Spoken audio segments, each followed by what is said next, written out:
A gente acaba deixando de fazer as coisas por ser mulher. É bem chato isso. Vou sair à noite, então se eu vou de ônibus, eu vou botar uma roupa, se eu vou pegar uma carona, eu vou botar outra roupa. Maravilhosa. Ainda mais quando a gente tá sozinha, a gente totalmente indefesa perto de um homem, né? E eles sabem que a gente não vai fazer nada, então eles são bem folgados, faltam bastante com respeito e é bem desagradável. Uma vez eu fui seguida na rua, aí eu fico com medo, tipo, eu tava indo pra minha casa. Aí eu não queria mais passar ali.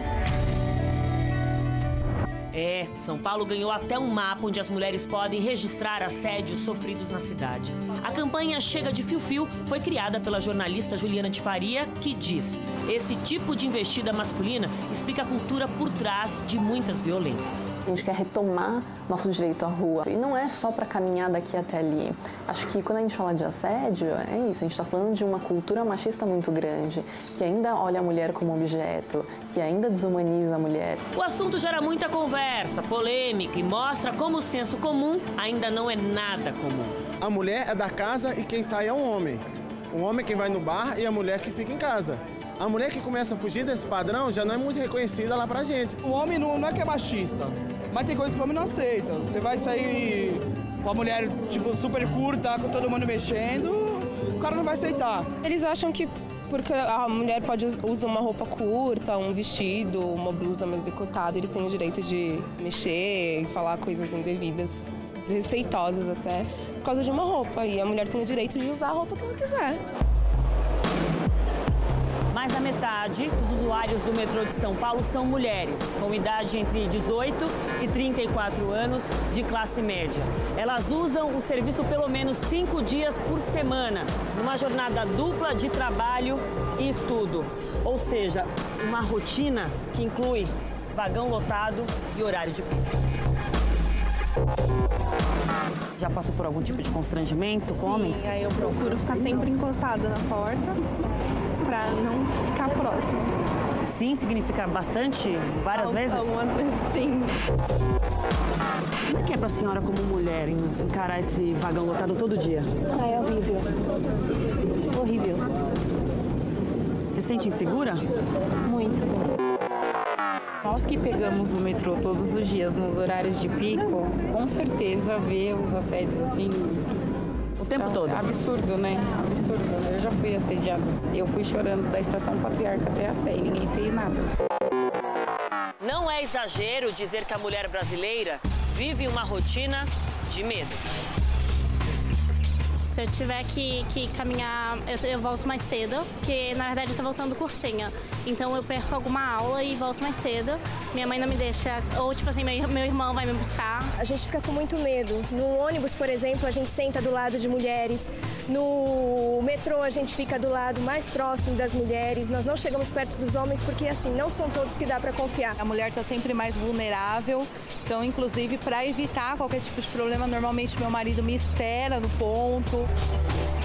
Desde julho, em São Paulo, mulheres e idosos podem desembarcar fora do ponto, em um local mais seguro e acessível, das 10 da noite às 5 da manhã. Leis parecidas também foram aprovadas em várias cidades do país. A maioria das mulheres vítimas de violência se refugia no escuro, para fugir da humilhação, do medo, da vergonha. Mas elas quebram o silêncio cada vez mais. Esta estudante de análise de sistemas entrou na justiça depois de ser assediada dentro do metrô de São Paulo.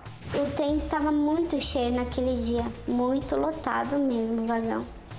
E esse senhor começou a encostar em mim, me assediar. Tentava me afastar, ele chegava mais ainda. E aí eu senti um negócio quente. A decisão da juíza desse processo, ela entende que, pelo fato da vítima não ter reagido, o pedido foi julgado improcedente. Eu fiquei com medo, eu fiquei apavorada. Eu não sabia se ele estava armado, se ele estava com uma faca, um canivete. Eu não sabia qual seria a reação dele. Dados do próprio metrô indicam que as denúncias de abuso e assédio sexual em estações aumentaram quase 3 vezes em 2015 e continuam subindo. Foi quando a empresa decidiu treinar mais de 3.000 funcionários para lidar com esse tipo de situação. Nós temos o doente, que aí o indivíduo tem uma patologia, ele é doente. E nós temos o oportunista. E esse oportunista, ele surge dentro de um mecanismo que é um mecanismo cultural, que a própria sociedade desenvolveu. 8 em cada 9 mulheres brasileiras já sofreram assédio em ambientes públicos. O assobio é o mais comum, seguido por olhares insistentes, comentários de cunho sexual e xingamentos. Metade das entrevistadas já foi seguida nas ruas por desconhecidos. Alguns tipos de assédio têm feridas profundas e invisíveis. Depois de uma experiência traumática com um professor durante anos, esta psicóloga criou o site Minha Voz. Ali as mulheres respondem a um questionário e descobrem como procurar ajuda. A gente tende a tomar como natural, como normal, uma série de situações cotidianas que são muito violentas. Então existe todo um discurso, uma estrutura que visa legitimar essas ações e de uma tal maneira que sempre culpabiliza a vítima. Eu acho que um dos principais trabalhos do Minha Voz é de tentar desconstruir isso. No caso da estudante abusada no metrô, há bons precedentes. Já houve condenações favoráveis à vítima em casos semelhantes. A advogada, que trabalha em mais de 500 processos de assédio, já entrou com um recurso contra a decisão em primeira instância envolvendo a jovem. Outras mulheres já conseguiram isso? Já conseguiram isso. A maioria? Sim, a maioria.